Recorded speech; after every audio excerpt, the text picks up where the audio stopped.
굿모닝, 좋은 아침입니다. 오늘도 주님의 은혜가 넘치는 하루 되길 소망합니다. 주님이 우리를 만나주신 그 은혜를 누리는 귀한 하루 되시길 소망합니다. 오늘 말씀 같이 나누겠습니다. 마가복음 5장 1절부터 20절 말씀입니다.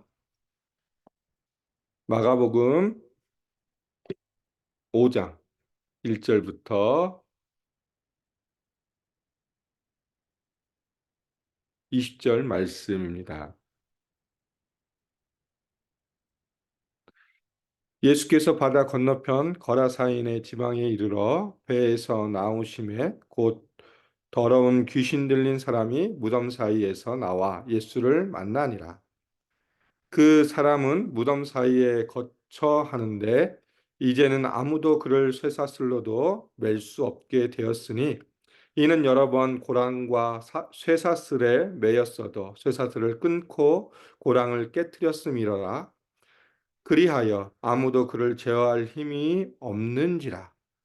밤낮 무덤 사이에서나 산에서나 늘 소리 지르며 돌로 자기의 몸을 해치고 있었더라.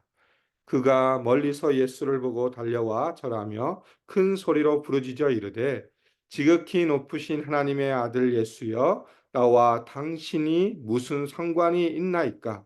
원하건대 하나님 앞에 맹세하고 나를 괴롭히지 마옵소서 하니 이는 예수께서 이미 그에게 이르시기를 더러운 귀신아 그 사람에게서 나오라 하셨음이라. 이에 물으시되 내 이름이 무엇이냐 이르되 내 이름은 군대니 우리가 많음이니이다 하고 자기를 그 지방에서 내보내지 마시기를 간구하더니 마침 거기 대지에 큰 떼가 산엔 곁에서 먹고 있는지라. 이에 간구하여 이르되 우리를 돼지에게로 보내어 들어가게 하소서 하니 허락하신대 더러운 귀신들이 나와서 돼지에게로 들어가매 거의 2,000마리 되는 떼가 바다를 향하여 비탈로 내리다라 바다에서 몰사하거늘 치던 자들이 도망하여 읍내와 여러 마을에 말하니 사람들이 어떻게 되었는지 보러 와서 예수께 이르러 그 귀신 들렸던 자, 곧 군대 귀신 집혔던 자가 옷을 입고 정신이 온전하여 앉은 것을 보고 두려워하더라. 이에 귀신 들렸던 자가 당한 것과 돼지의 일을 본 자들이 그들에게 알림해 그들이 예수께 그 지방에서 떠나시기를 간구하더라. 예수께서 배에 오르실 때에 귀신 들렸던 사람이 함께 있기를 간구하였으나 허락하지 아니하시고 그에게 이르시되 집으로 돌아가 주께서 내게 어떻게 큰 일을 행하사 너를 불쌍히 여기신 것을 내 가족에게 알리라 하시니 그가 가서 예수께서 자기에게 어떻게 큰 일 행하셨는지를 대가볼리에 전파하니 모든 사람이 놀랍게 여기더라. 아멘.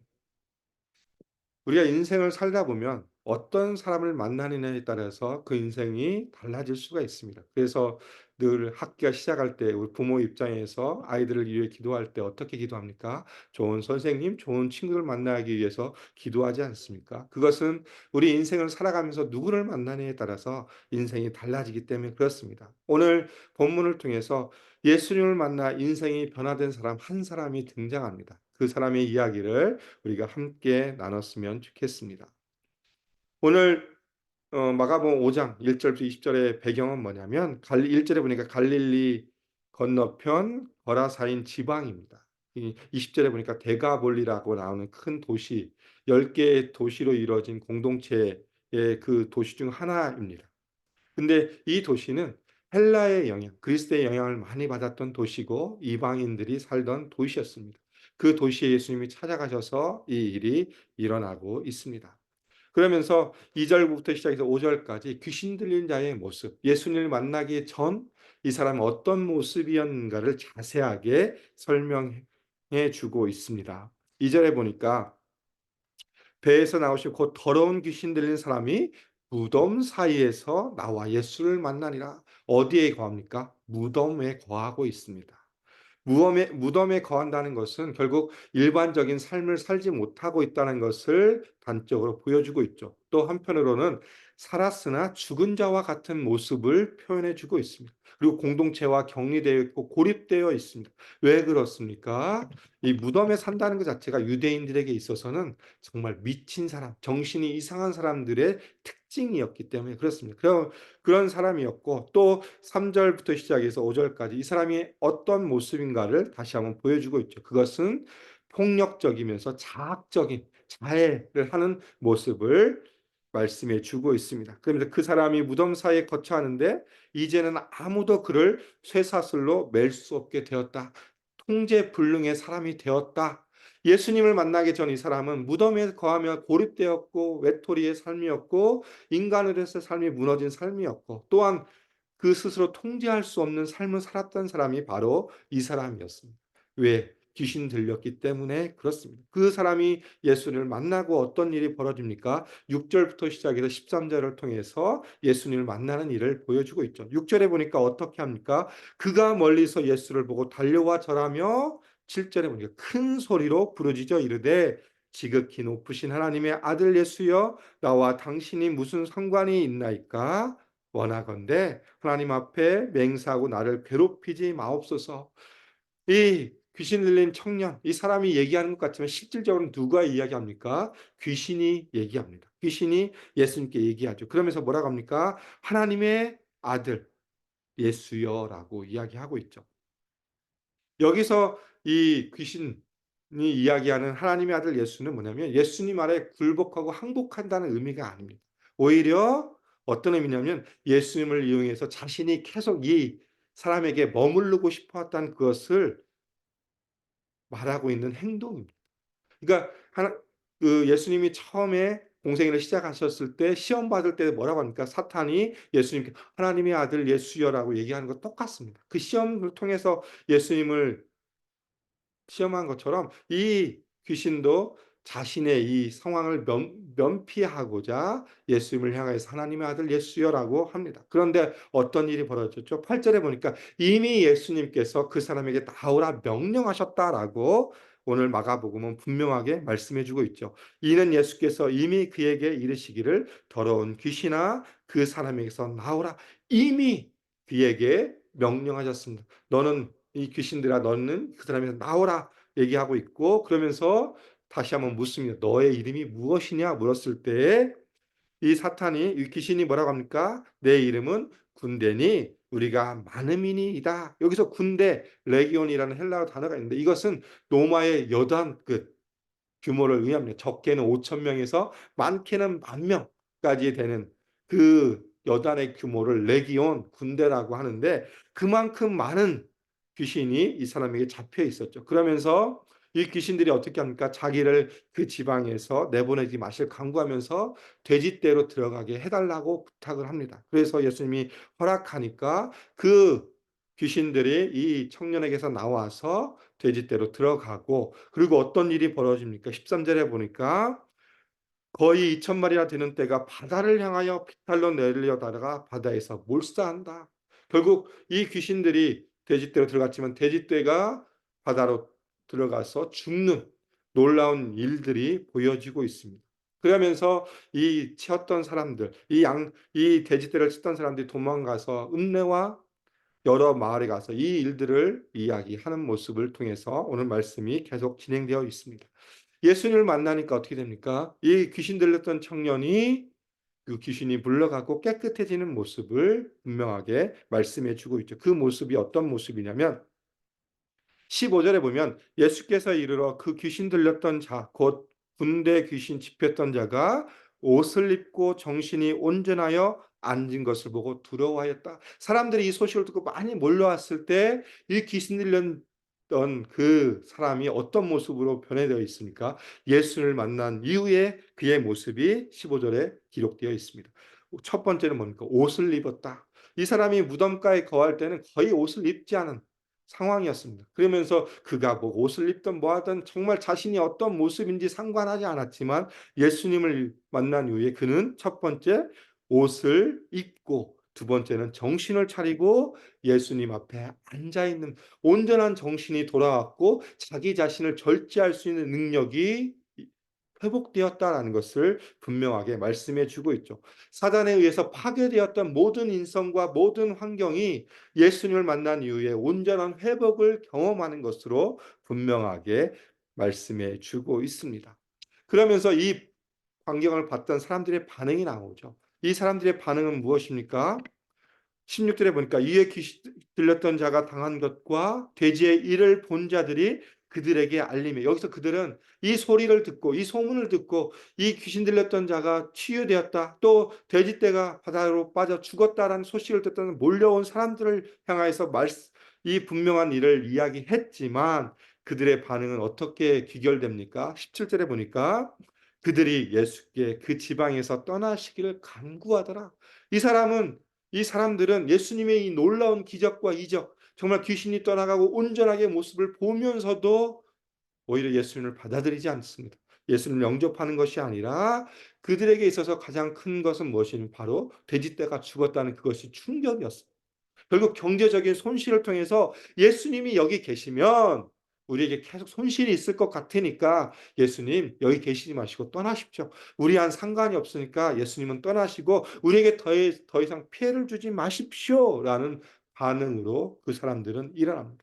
어떻게 보면 이 사람들은 이방인이었습니다. 전혀 예수님과 관계없는 사람이었지만 그러나 예수님이 행하시는 이 일들을 보면서도 예수님을 바라보지 못하고 예수님을 영접하지 못하고 오히려 눈앞에 보이는 이 돼지떼가 죽은 것, 그것이 충격으로 다가왔고 경제적인 손실로 인해서 예수님을 오히려 떠나게 해달라고 떠나달라고 부탁하는 모습으로 이들은 반응하고 있습니다.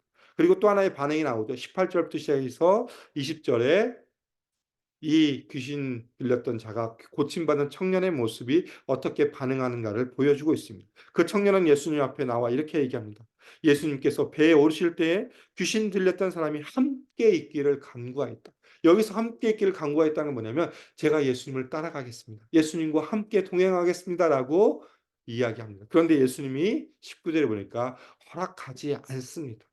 너는 나와 함께 할 수 없다. 그러나 그것으로 끝나는 것이 아니라 그에게 한마디를 더 하십니다. 그에게 이르시되 집으로 돌아가 주께서 내게 어떻게 큰 일을 행하사 너로 불쌍히 여기신 것을 내 가족에게 알리라. 너에게 주어진 사명이 무엇이냐? 너에게 일어난 이 일들을 통해서 어떻게 주가 행하셨는지, 이 큰 일을 행하셨는지 알리는 것이 너에게 주어진 사명이다. 오히려 사명을 부여해 주시고 이 사명에 따라서 이 귀신 들렸던 사람들은 고침받은 사람은 어떻게 합니까? 20절에 보니까 대가볼리 그 10개의 성읍으로 이루어진 공동체 그곳에 가서 예수님이 행하신 일들을 선포하고 드러내는 일들을 행하였다라는 것으로 오늘 결론을 마무리해 주고 있습니다. 그러면서 모든 사람이 놀랍게 여기더라. 이방인들이 사는 지역, 헬라의 문화 가운데 있었던 사람들이 이 이야기를 듣고 놀랍게 여기고 나중에는 어떤 것이 일어납니까? 예수님의 소문이 올 때 몰려드는 일들이 일어나기 시작합니다. 이 청년에게 있어서 주어진 그 사명을 그는 온전히 행하는 모습을 보여줌으로 오늘 말씀은 마무리되어집니다.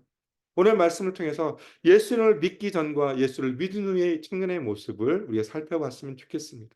정말 우리도 똑같지 않습니까? 우리가 인생을 살아오면서 지금껏 우리가 인생 가운데 가장 중요한 만남이 누구였습니까? 바로 예수 그리스도이시지 않습니까? 우리 인생도 예수님을 통해서 우리 인생이 죄의 멍에에 매여 있던 자들이 예수님을 만남으로 구원을 얻고 하나님의 자녀로 살아가는 삶을 살게 해주신 놀라운 은혜가 우리에게도 있지 않습니까? 오늘 주어진 삶을 통해 다시 한번 우리가 예수 믿기 전의 삶과 예수 믿은 이후의 삶을 다시 한번 생각하면서 예수님 앞에 나아갔으면 좋겠습니다. 우리가 예수를 만날 수 있었던 이유는 예수님의 그 십자가의 보혈의 능력과 부활의 능력을 힘입어 살아갈 수 있는 이유는 예수님이 우리를 찾아오셨기 때문에 그렇습니다. 그렇기 때문에 우리가 예수님을 믿고 예수님의 하나님의 자녀로 되어서 살아가는 삶을 통해서 살아가는 삶은 바로 무엇이냐? 우리를 만나 주신 그 예수님과 함께 걸어가는 삶입니다. 작은 예수로 예수님이 가신 그 발자취를 따라서 예수의 길을 걷는 자들이 바로 우리의 삶의 모습입니다. 오늘 귀신 들렸던 청년이 바로 보였던 모습이 바로 그 모습입니다. 예수를 믿은 후에 완전히 변화된 삶의 모습 가장 좋은 모델이 바로 누구입니까? 바울입니다. 바울. 예수님을 만나기 전에는 오히려 예수 믿는 사람들을 잡아다가 죽였던 바울이 다메섹에서 예수님을 만난 이후에 어떤 삶을 살았습니까? 그에게 주어지는 하나님의 미션, 하나님의 사명을 따라서 정말 모든 곳에서 매맞는 것과 죽음까지도 각오하고 주의 복음을 전하는 삶을 살았던 바울처럼 우리의 삶도 그런 삶을 살아가야 됩니다. 우리의 모습을 통해서 예수님을 드러내는 삶, 그 삶을 하나님이 원하시고 있고 예수님이 우리에게 원하신 삶임을 기억하셨으면 좋겠습니다. 갈라디아서 2장 20절로 오늘 말씀을 마무리합니다. 내가 그리스도와 함께 십자가에 못 박혔나니 그런즉 이제는 내가 사는 것이 아니요 오직 내 안에 그리스도께서 사시는 것이라. 이제 내가 육체 가운데 사는 것은 나를 사랑하사 나를 위하여 자기 자신을 버리신 하나님의 아들을 믿는 믿음 안에서 사는 것이라. 이 말씀의 고백이 오늘 하루의 삶의 고백이 되기를 소망하며 축복합니다. 기도하겠습니다. 하나님 감사합니다. 오늘 귀신 들린 자의 사건을 통해서 예수님을 만나기 전과 만난 후의 삶의 모습의 변화들을 살펴보았습니다. 하나님, 우리도 여전히 똑같은 삶을 살아갑니다. 예수 그리스도를 통해서 우리가 구원을 받고 또 구원받은 자의 삶 가운데 예수님을 향하여 예수님과 동행하는 삶을 통해서 예수님의 길을 걷는 자의 삶의 모습 가운데 살아갈 수 있도록 인도해 주셔서 감사합니다. 하나님, 우리의 삶을 통하여 우리와 함께 하신 주님을 더 바라보게 해 주시고 주님의 능력 가운데 오늘 하루도 승리하는 삶이 될 수 있도록 성령께서 함께해 주시며 인도하여 주시옵소서. 나와 함께 하신 하나님, 나의 모든 것 되시며 나를 구원하신 구원자 되신 예수님을 바라보며 십자가의 능력과 부활의 소망과 그 권능을 힘입어 오늘 하루도 주의 이름을 드러내는 삶을 살아갈 수 있도록 성령께서 함께하여 주시길 소원하오니 주님 인도하여 주시옵소서. 주님 감사합니다. 예수님 이름으로 기도드립니다. 아멘. 이 시간 우리 합심으로 같이 기도하겠습니다. 오늘 우리가 제자의 길을 걷는 자의 삶의 모습 가운데 살아가길 소원합니다. 우리가 예수를 만나고 예수 그리스도에 인해서 변화된 삶 가운데 하나님 내가 예수를 증거하며 예수님의 작은 예수의 삶을 살아가겠습니다라는 믿음의 결단을 드렸으면 좋겠습니다. 우리 교회 비전입니다. 말씀, 제자, 미션을 공동체로 예수 전체의 비전을 이뤄가게 해주시고 특별히 올 한 해 우리가 제자를 길을 걷는 사람들이란 주제로 또 표현합니다. 우리가 작은 예수의 길을 걸어갈 수 있는 삶이 될 수 있도록 기도 부탁드리겠습니다. 세 번째 기도해 주실 것은 이번 주 있을 임직식을 위해 기도 부탁드리겠습니다. 새롭게 세우신 하나님의 일꾼들을 통해서 또 온전히 또 우리 교회가 아름답게 세워지게 해주시고 오늘 진행되는 모든 임직식이 주님의 은혜 가운데 온전히 주의 영광을 드러나는 임지식이 될 수 있도록 위에서 기도 부탁드리겠습니다.